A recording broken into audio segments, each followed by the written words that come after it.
फ़लस्तीन, Gaza और कश्मीर ये बहुत इंपॉर्टेंट इश्यूज़ हैं, लेकिन let's look inside Pakistan. Pakistan में इस टाइम जो है वो दो बहुत बड़े इश्यूज़ हैं। Number one energy, cheap energy, and number two water. आपका क्या ख्याल है? आईपीआई जो इंडिया पाकिस्तान ईरान पाइपलाइन थी, जो कि अमेरिका की पाबंदियों की वजह से वो प्रोजेक्ट रुक गया था ईरान तक, तो उसका सारा तामीर का काम मुकम्मल हो चुका है। आपके ख्याल में पाकिस्तान जो है अपनी सॉफ्ट पावर को यूज करते हुए क्या उस प्रोजेक्ट को रिवाइव कर सकता है? बहुत सारे काम हो सकते हैं, तो उस प्रोजेक्ट को रिवाइव किया जा सकता है। इसके अलावा जो एक और बहुत ज़्यादा बड़ा इश्यू है पाकिस्तान के अंदर, वो स्टेट स्पॉन्सर टेररिज्म का इश्यू बहुत ज़्यादा है। ठीक है। पाकिस्तान वो कार्ड प्ले कर सकता है। आप जो है अगर अपने सूबों को उठा के देखें, 2 आपके सूबे इस टाइम पे बुरी तरह दहशतगर्दी का शिकार हो रहे हैं, एंड वी ऑल नो कि who is funding them and who is doing all the dirty game behind the scene. ठीक है। पाकिस्तान उससे छुटकारा हासिल कर सकता है, बिकॉज़ आपके पास यूएन की रिपोर्ट्स इस वक़्त मौजूद है कि Pakistan is the state in this world कि जिसने इस वक्त टेररिज्म का जो सबसे ज्यादा शिकार हुआ है, सबसे ज्यादा नुकसान पाकिस्तान ने टेररिज्म की ये जो वॉर अगेंस्ट टेररिज्म है, इसके अंदर सबसे ज्यादा नुकसान पाकिस्तान का हुआ है। तो बेशक। सबसे पहले तो पाकिस्तान जो है वो इस कार्ड को प्ले करे। हमारी हम अपने पड़ोसी नहीं बदल सकते अनफॉर्चुनेटली, लेकिन हम अपने पड़ोसियों को सीधा जरूर कर सकते हैं। 2025 की मई में हमने बजाते खुद उनको सीधा किया था, लेकिन एक सॉफ्ट कार्ड प्ले करके हम इंडस वाटर ट्रीटी जिस तरीके से एग्जैक्टली। अभी गॉड फॉरबिड कि अगर दोबारा से हमारे पास फोर्स मेजोर आफा समाविया सैलाब की सूरत में आती हैं, या खुदा ना खास्ता फेमाइन की सूरत में आती हैं, हम्म। तो इंडस वाटर ट्रीटी के ऊपर जो है हम काम कर सकते हैं। सिमिलरली आप अपनी दफाई के जो कैपेसिटी है उसको बढ़ा सकते हैं। आप मजीद इन्वेस्टमेंट के प्रोजेक्ट्स लेके पाकिस्तान में आ सकते हैं। आप उनके साथ जो है वो इस तरीके के स्ट्रेटेजी, जिस तरीके से पाकिस्तान का डिफेंस पैक्ट टर्किया के साथ है, जिस तरीके से पाकिस्तान का डिफेंस पैक्ट ठीक सऊदी है। अरब के साथ है, आप कहीं ना कहीं कोई ना कोई इस तरह की पार्टनरशिप को भी डेवलप कर सकते हैं, बट आफ्टर ठीक है। Striking a very healthy balance, because ठीक है। हम अपने क्लोजेस्ट फ्रेंड और क्लोजेस्ट एलाई चाइना को भी नाराज नहीं कर सकते। और ठीक है। पाकिस्तान की जो फॉरेन और डिप्लोमेसी पॉलिसीज है, वो उसको तो दुनिया मानती है इस टाइम पे। सो बहुत सारी चीजें हैं जिन प्रोजेक्ट्स का आपने जिक्र किया। अलॉन्ग विद दैट हमें इस वक्त सबसे पहले दहशतगर्दी का जो नासूर है उससे निपटने की भी जरूरत है। बेशक, बेशक, बहुत अच्छा पॉइंट आपने रेज किया, क्योंकि मोदी साहब का तो कहना है कि 2029 तक वो पाकिस्तान में पानी का कतरा भी नहीं छोड़ेंगे, और पानी, वाटर इज़ लाइफ। तो डेफिनेटली हमें अमेरिका पे या बाकी इंटरनेशनल बरादरी पे हमें प्रेशर डालना चाहिए कि हमारे इस इशू को भी रिजॉल्व करें। अच्छा जी, again circling back to Israel, जैसे कि मैंने कहा कि जो इसराइल का जो अंदर का सेंटिमेंट है कि वो ये है कि जी हम इस ट्रीटी से, हम इस मेमोरेंडम ऑफ अंडरस्टैंडिंग से जो हैं वो बिल्कुल बाउंड नहीं है। और जैसे मैंने शुरू में जिक्र किया था कि अप्रैल 8 में जो है ऐसे ही हुआ था जी, कि अमेरिका ने तब कहा था कि जी लुबनान जो है वो इंक्लूडेड नहीं है, जबकि ईरान और पाकिस्तान ने कहा था कि लुबनान जो है वो सीज फायर में इंक्लूडेड है। सिमिलरली जो है अभी भी इसी तरह की सिचुएशन है। ट्रंप का जो है ट्रूथ सोशल पे जो पोस्ट आई है उसमें लुबनान का कोई जिक्र नहीं है, और इसराइल फिर जो है वो अपने हाथ खड़े कर रहा है कि जी कुछ भी नहीं है। आपके ख्याल में इसराइल की इन्वॉल्वमेंट के बगैर जो है ये डील किसी एंड पे जाएगी, सक्सेसफुल हो पाएगी?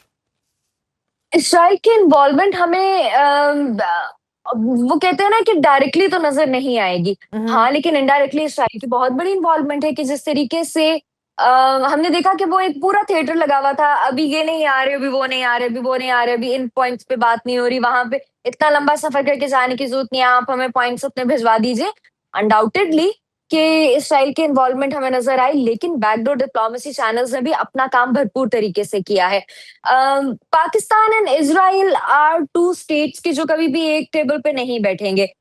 हाँ, एक पॉइंट इसके अंदर बहुत इंपॉर्टेंट है कि आया इसके बाद क्या डोनाल्ड ट्रंप जो है वो इब्राहिम अकॉर्ड के ऊपर भी उसी तरीके से जोर देंगे, या जिस तरीके से उनकी एक ट्वीट आई थी कि तमाम कंट्रीज, जिसमें उन्होंने पाकिस्तान का भी नाम लिया था। अब फिर हमने देखा था कि इसहाकडार साहब की जो है वो बड़ी क्लियर कट स्टेटमेंट थी कि हमारा एक असूली मौकफ है इसराइल के ऊपर, हम तो कभी भी उसको जो है वो तस्लीम नहीं करेंगे, ना हम कभी इब्राहिम अकॉर्ड का हिस्सा बनेंगे। बिल्कुल ठीक। यहाँ पे अगर सिचुएशन कुछ लो और कुछ दो पे आती है, तो what Muslim countries they have to give, what Muslim countries they have to offer, ठीक है। उसके एक्सचेंज में कि जो एक पीस ट्रीटी यहाँ पे की जा रही है। हाँ, इसराइल की डायरेक्ट इन्वॉल्वमेंट नहीं है, लेकिन इसराइल की इनडायरेक्ट इन्वॉल्वमेंट आपको हर मोड पे, हर जगह पे नजर आई है। और ये जिस किस्म की हठधर्मी पे इसराइल उतरा हुआ है, देखिए, डोनाल्ड ट्रंप की शय के बगैर इसराइल इज नथिंग। अच्छा, ओके, ठीक हो डोनाल्ड गया। ट्रंप की शय की, या इस ये जो एक नेक्सस है, जो इसराइल और डोनाल्ड ट्रंप का नेक्सस है, ये एक दूसरे के बगैर जो है वो कुछ नहीं है, वो हैंड इन हैंड काम कर रहे हैं। अगर आप जो है वो जंग के अंदर खवातीन को इन्वॉल्व कर रहे हैं, उनसे ब्लैकमेल करवाने की नौबत अगर आ गई है, ठीक तो है। हमें ये अंदाजा हो जाना चाहिए कि किस तरीके से जो है वो डोनाल्ड ट्रंप साहब भी घुटने वहां भी टेकने पे मजबूर हो गए हैं। लेकिन इंशाल्लाह looking forward to peaceful resolution, but I have my concerns regarding this the situation of Israel again and again. ठीक हो गया। चलें जी, हम ये अज्यूम कर लेते हैं कि मेमोरेंडम ऑफ अंडरस्टैंडिंग जो है बेस्ट केस सिनेरियो सक्सेसफुल हो गया है। 60 डेज निगोशिएशन इंशाल्लाह। जो है, मुज़ाकरात जो हैं वो भी अच्छे रह गए हैं। इंशाल्लाह फाइनल एग्रीमेंट जो है वो भी साइन हो गया है। आपके ख्याल में जियोपॉलिटिकली प्री फेब 28 और पोस्ट एग्रीमेंट क्या इरिवर्सिबल चेंजेस जो हैं आपको जो है खित्ते में नजर आएंगी, मतलब मिडल ईस्ट, ईरान के रिलेशंस एंड ओवरऑल? अरबों के लिए ना एक बात कही जाती है, कि वो हमेशा बात दिल में रखते हैं और अरब अपना बदला लेते हैं। सो सिमिलरली जिस तरीके से इस वक्त जो है अरब कंट्रीज को निशाना बनाया गया है, और जिस तरीके से, क्योंकि उनका रिलायंस तो अमेरिका के ऊपर था, वो तो अमेरिका को जो है वो लाखों डॉलर्स दे रहे थे, करोड़ों डॉलर्स दे रहे थे अपनी हिफाजत के लिए, तो अमेरिका तो उनको इस जंग में पीछे छोड़ के भाग गया। और जिस तरीके से पाकिस्तान का एक बड़ा पॉजिटिव रोल सामने आया है कि जहां पे सऊदी अरब पे हमले होने के बावजूद सऊदी अरब की तरफ से वो रिटेलिएशन नहीं देखी गई, लेकिन यूएई ने जो है वो बहुत डर्टी प्ले किया इस तमाम सूरत हाल में, कि जहां पे यूएई की ना सिर्फ ये कि वो उनकी बेसिस से हमले हो रहे थे, बल्कि सिमिलरली कुछ हमारे पास जो है वो इंफॉर्मेशन वो भी आ रही थी कि यूएई डायरेक्टली खुद भी हमले करने में इन्वॉल्व है। ठीक है।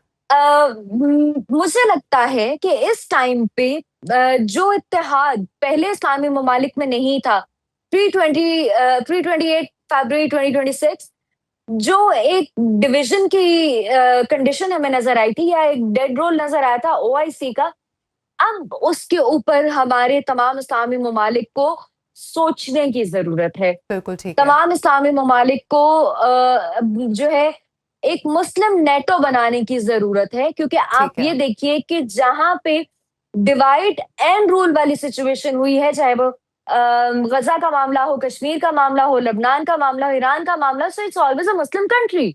चाहे बिल्कुल। मैं बर्मा के मुसलमानों की बात करूं, बिल्कुल। या मैं बॉस्नियन मुस्लिम्स की बात करूं, सो बेशक। Why is it always a Muslim country के जहां पे हमारे पास देखें दफाई सलाहियत भी मौजूद है। मैं अगर बेशक। अरब कंट्रीज की बात करूं, बेशक। वहां पे इकोनॉमिक टेंशंस भी कोई नहीं है। सो हमारी जो डिवीजन है वो सबसे ज्यादा फायदा उनको दे रही है जो इस वक्त इस्लाम मुखालिफ बैठे हुए हैं, और बेशक। सबसे ज्यादा नुकसान बेशक। हमारे ही अपनी कंट्रीज को दे रही है, हम्म, जो उम्मत मुस्लिमा जो है उसकी यकजहती की हमें जरूरत है।